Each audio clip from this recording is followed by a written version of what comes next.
about it and how it came about that you made it. Yeah, I mean the story originated from a little piece I read in a newspaper about two brothers in Chicago, and they were age 6. One of them found a gun. They were twins. One of them found a gun in a drawer, and he pulled it out. He was wandering around the house, and he shot his brother and killed him. And it brought me in a strange way back to my childhood, where I used to live.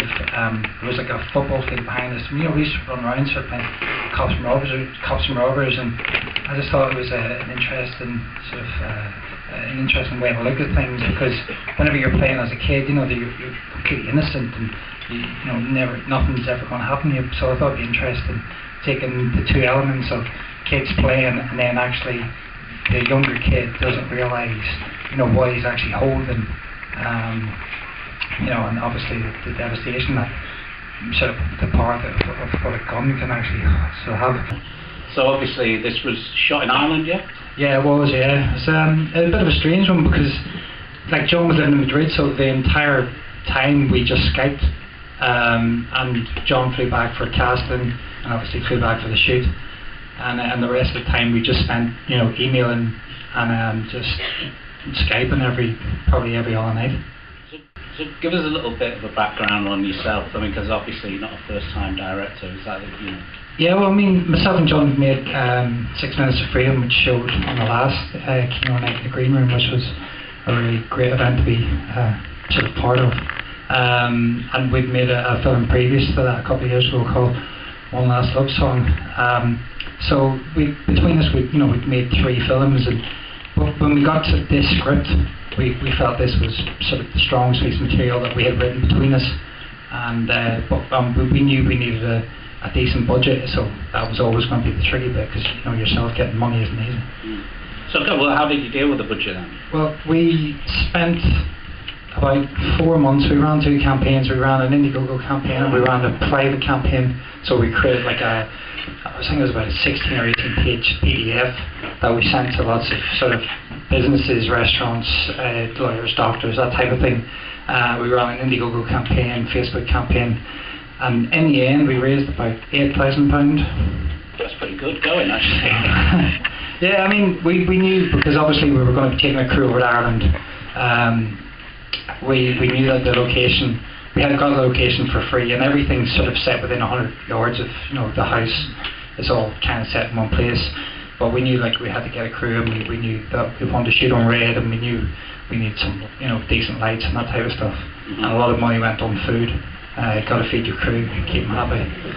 So your production values are pretty high. You're shooting on red, and who's the DOP? Tell us a little bit about the crew. That's one of the things that I noticed was kind of really nicely shot and nicely lit, particularly the stuff coming through the windows. Yeah, that was Eddie Peckett, and some of you probably know him. Yeah. Directing. Yeah. Eddie had worked with me on a previous short, a very small piece I made for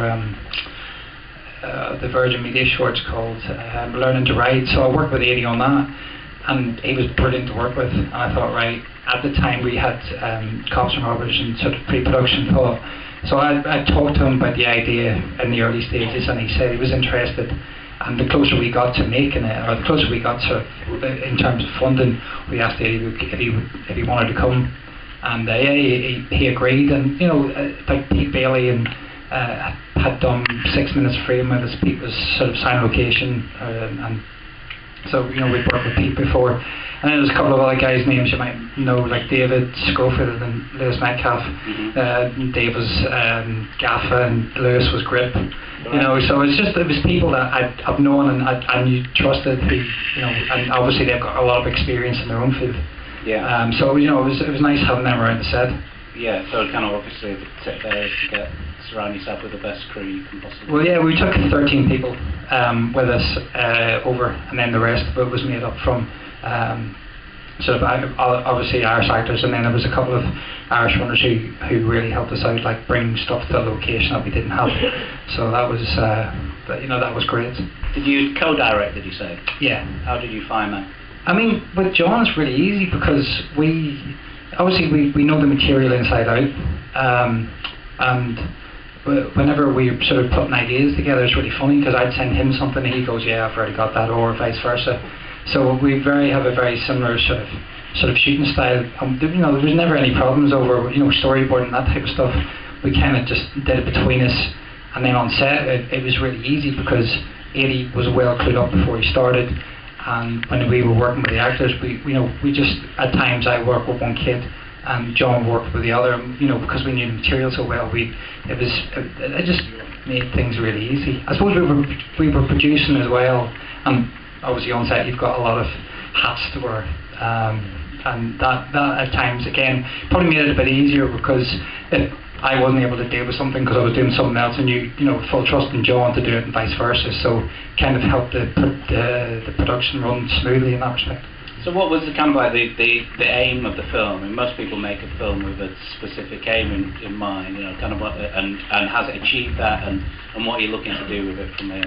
Yeah, well, I mean, like most people, we knew we wanted it to do the festival circuit, so we had a budget for festivals.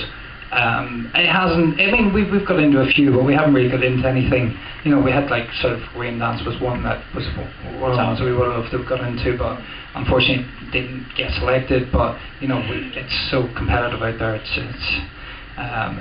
tough these days. But in saying that, we've just got into the Belfast Film Festival, which is a pretty big one. We just got work a couple of days ago, and we've started like a second phase of festivals. You know, from here for the next sort of 6 or 7 months, where we've got a bit of a budget.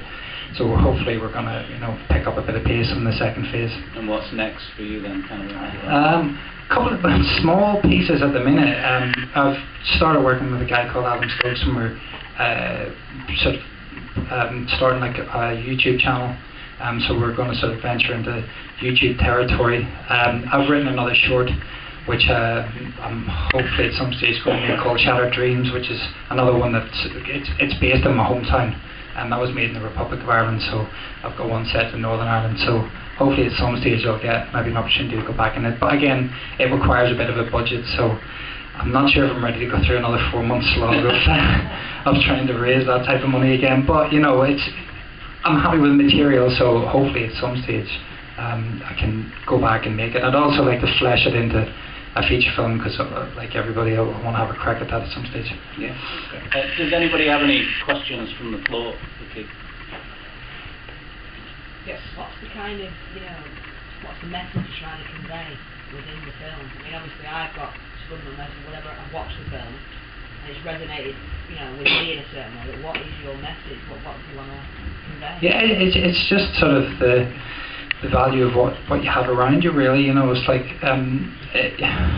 with kids and innocence and sort of guns, and you know, we looked at the sort of current climate, especially, you know, sort of in America and that type of stuff, and we thought trying to convey that message of how important it is to sort of bring kids up in the right way, and sort of understand, get them to have an understanding about the value of sort of maybe what you have in your house, you know, what you have in your home, and sort of family values.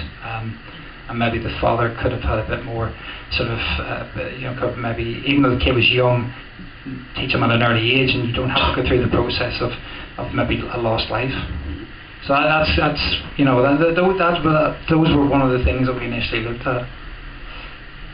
Okay, I think we've got to crack on. Is that right, John? Yeah, just one more question. One more question from the floor. Anyone else? Yep.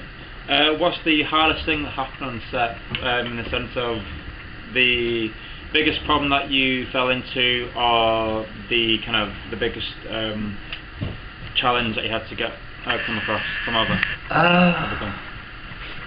I mean, obviously on set there was a few things went wrong. At the time, the armour with the guns, obviously, because everything was real, that cost a lot of money. But when we were on set, we never physically had the money with us, but we had it in a bank account.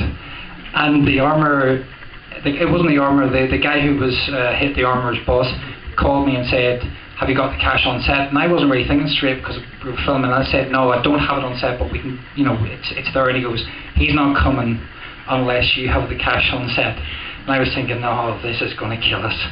because the guns are obviously really important to the fact that they're real. Anyway, yeah, we just had to have a workaround where I asked everybody who had a cash card to go to the nearest cash machine, and because we were in the middle of nowhere, if they could go and withdraw all the money that they had and give it to us. Be worried about getting paid. Yeah, well, that's true. But yeah, so everybody pitched in, and that was it, and they got the cash, and he arrived, and everything was good. Cool. Yeah, that's all right. Thanks very much, Keith. Yeah. Cheers, man.